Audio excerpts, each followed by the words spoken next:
बर्फ की एक दूर दराज दुनिया में, जहां हर तरफ सफेद चमकती हुई बर्फ थी, एक नन्हा सा पेंगुइन रहता था। उसका नाम पिंगो था। पिंगो दूसरे पेंगुइनों से थोड़ा अलग था। जहां दूसरे पेंगुइन बर्फ पर फिसलते और मछलियां पकड़ते थे, वहीं पिंगो सपने देखना पसंद करता था। वह हर रात आसमान की तरफ देखकर कहता, एक दिन मैं कुछ खास करूंगा। एक दिन अचानक जोरदार बर्फीला तूफान आ गया। तेज हवा चलने लगी और बर्फ टूटने की आवाज आने लगी। अचानक पिंगो ने एक कमजोर सी आवाज सुनी, बचाओ बचाओ। पिंगो आवाज के पीछे गया तो उसने देखा कि एक नन्हा सा सील, समुद्री जानवर, बर्फ के बीच फंस गया था। बड़े पेंगुइन डर रहे थे, लेकिन पिंगो नहीं डरा। पिंगो ने सोचा और एक शानदार तरकीब निकाली। उसने एक बड़ा बर्फ का गोला बनाया और उसे धीरे से आगे रखा, जैसे एक पुल हो। नन्हा सील उस पर चढ़कर सुरक्षित जगह पर आ गया। सब लोग हैरान रह गए। नन्हे सील ने मुस्कुराकर कहा, धन्यवाद बहादुर पिंगो।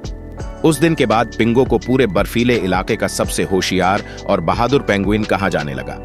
और पिंगो ने यह सीखा, अगर दिल में हिम्मत और अच्छाई हो तो छोटा सा पेंगुइन भी बड़े काम कर सकता है। समाप्त। बर्फ की एक दूर दराज दुनिया में, जहां हर तरफ सफेद चमकती हुई बर्फ थी, एक नन्हा सा पेंगुइन रहता था। उसका नाम पिंगो था। पिंगो दूसरे पेंगुइनों से थोड़ा अलग था। जहां दूसरे पेंगुइन बर्फ पर फिसलते और मछलियां पकड़ते थे, वहीं पिंगो सपने देखना पसंद करता था। वह हर रात आसमान की तरफ देखकर कहता, एक दिन मैं कुछ खास करूंगा। एक दिन अचानक जोरदार बर्फीला तूफान आ गया। तेज हवा चलने लगी और बर्फ टूटने की आवाज आने लगी। अचानक पिंगो ने एक कमजोर सी आवाज सुनी, बचाओ बचाओ। पिंगो आवाज के पीछे गया तो उसने देखा कि एक नन्हा सा सील, समुद्री जानवर, बर्फ के बीच फंस गया था। बड़े पेंगुइन डर रहे थे, लेकिन पिंगो नहीं डरा।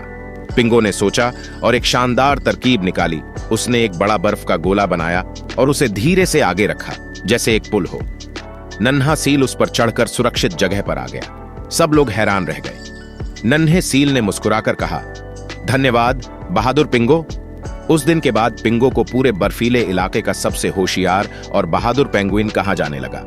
और पिंगो ने यह सीखा, अगर दिल में हिम्मत और अच्छाई हो तो छोटा सा पेंगुइन भी बड़े काम कर सकता है। समाप्त। बर्फ की एक दूर दराज दुनिया में, जहां हर तरफ सफेद चमकती हुई बर्फ थी, एक नन्हा सा पेंगुइन रहता था।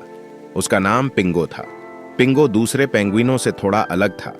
जहां दूसरे पेंगुइन बर्फ पर फिसलते और मछलियां पकड़ते थे, वहीं पिंगो सपने देखना पसंद करता था। वह हर रात आसमान की तरफ देखकर कहता, एक दिन मैं कुछ खास करूंगा। एक दिन अचानक जोरदार बर्फीला तूफान आ गया।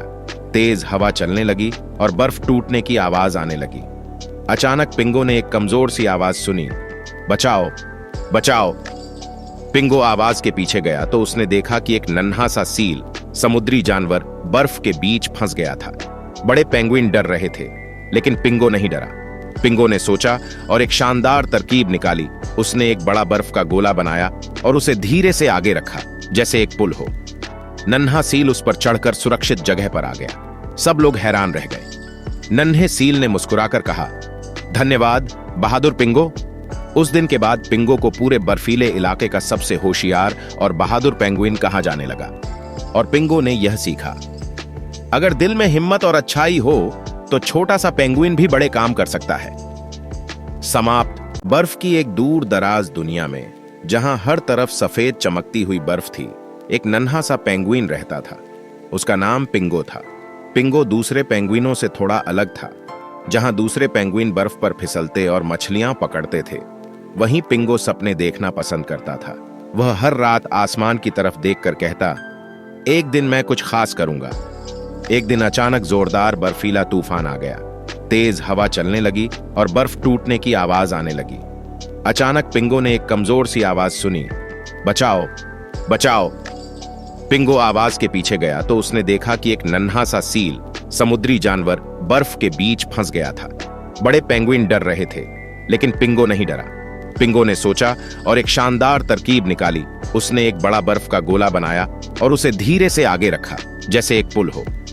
नन्हा सील उस पर चढ़कर सुरक्षित जगह पर आ गया। सब लोग हैरान रह गए। नन्हे सील ने मुस्कुराकर कहा, धन्यवाद बहादुर पिंगो।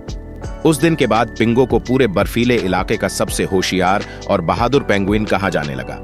और पिंगो ने यह सीखा, अगर दिल में हिम्मत और अच्छाई हो तो छोटा सा पेंगुइन भी बड़े काम कर सकता है। समाप्त।